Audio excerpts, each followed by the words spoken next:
आती है 194M 194M and this is interesting, exam में आ सकता है।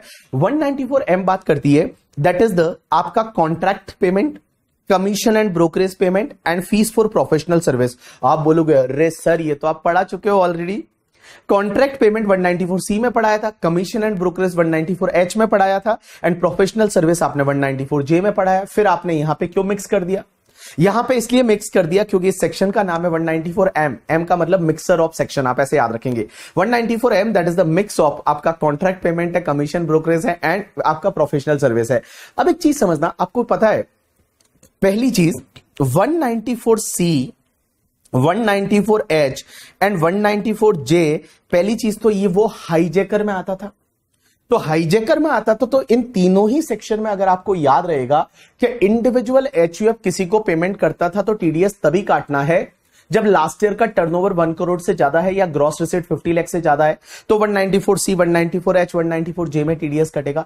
लेकिन सर ऐसे इंडिविजुअल एचयूएफ है जिनका लास्ट ईयर का टर्नओवर 1 करोड़ से ज्यादा नहीं है, ग्रॉस रिसीट प्रोफेशन के केस में 50 लाख से ज्यादा नहीं है, तो क्या उनको टीडीएस काटना है? उनके लिए नई सेक्शन बनाई गई 194M करके। एक और चीज समझना, 194C जो था 194C कॉन्ट्रैक्ट वाला एंड 194J, उसमें अगर आपको याद रहेगा तो इंडिविजुअल एचयूएफ अगर अपने पर्सनल पर्पस के लिए पेमेंट करता है, जैसे मान लो मेरी शादी में मैंने केटरिंग का कॉन्ट्रैक्ट दिया, या मान लो डाइवोर्स के टाइम पे मैंने किसी एडवोकेट का प्रोफेशनल सर्विस लिया, अगर पर्सनल नेचर का है तो उस सेक्शन में टीडीएस नहीं कटता, तो उसके लिए एक सेक्शन लाई गई 194M करके। अब एक बात समझना, ये सेक्शन में सर पेयर कौन होगा? इस सेक्शन में पेयर वो इंडिविजुअल एचयूएफ होगा जो सेक्शन 194C 194H 194J में कवर नहीं होता। और वहां कौन कौन से कवर नहीं होते? एक तो आपने अगर पर्सनल पर्पस के लिए कॉन्ट्रैक्ट का या प्रोफेशनल फीस का पेमेंट किया, या फिर आपका लास्ट ईयर का टर्नओवर ग्रॉस रिसीट है वो 1 करोड़ या 50 लाख से ज्यादा नहीं है, तो आप उसमें कवर नहीं होते, तो यहां पे आपको टीडीएस काटना पड़ेगा। पेई कौन होगा? Resident person. यहां पे रेट क्या रहती है? 5% की।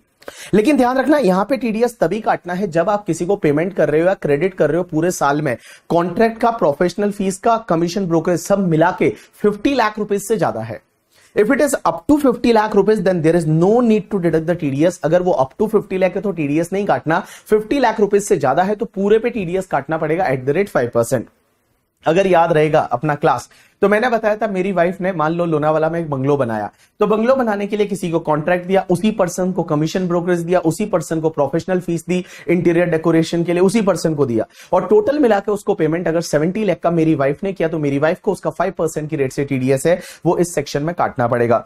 अब यहां पर एक और चीज समझना गाइस, एक और चीज समझना, जो मैंने सेक्शन 194IA पढ़ाया ना अभी, IA का मतलब इमूवेबल प्रॉपर्टी एक्वायर्ड करते हैं, वहां पे 194IB पढ़ाया, इमूवेबल प्रॉपर्टी आप भाड़े पे लेते हो और पर मंथ का भाड़ा जो है वो 50,000 से ज्यादा है, एंड 194M ये सेक्शन आपको पढ़ाई।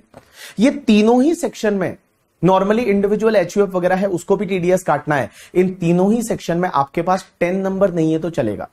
नॉर्मली जब आप टीडीएस काटते हो तो आपके पास 10 नंबर होना चाहिए, बट गाइस इन 3 सेक्शन में आपके पास 10 नंबर नहीं है तो चलेगा। There is no need of the 10 number, सिर्फ आपके पास पेन नंबर है, आप टीडीएस काट लीजिए, और पेन नंबर जो है आपके पास टीडीएस काट लीजिए। एक और चीज समझना, नॉर्मली क्या होता है जब भी आप टीडीएस काटते हो तो अगले महीने के 7 डेज के अंदर अंदर आपको जमा कराना रहता है। लेकिन गाइस इन 3 सेक्शन में आपने टीडीएस काटा, 194IA में, 194IB में, 194M में, तो आपको अगले महीने के 30 डेज के अंदर अंदर आपको वो टीडीएस जमा कराना है, नेक्स्ट मंथ के 30 डेज के अंदर अंदर कराना है। और यहां पे टीडीएस का रिटर्न भी फाइल होता है with in the 30 days of the next month, और रिटर्न फाइल होता है अगर आपको याद रहेगा तो 26QB 26QC एंड 26QD करके फॉर्म है।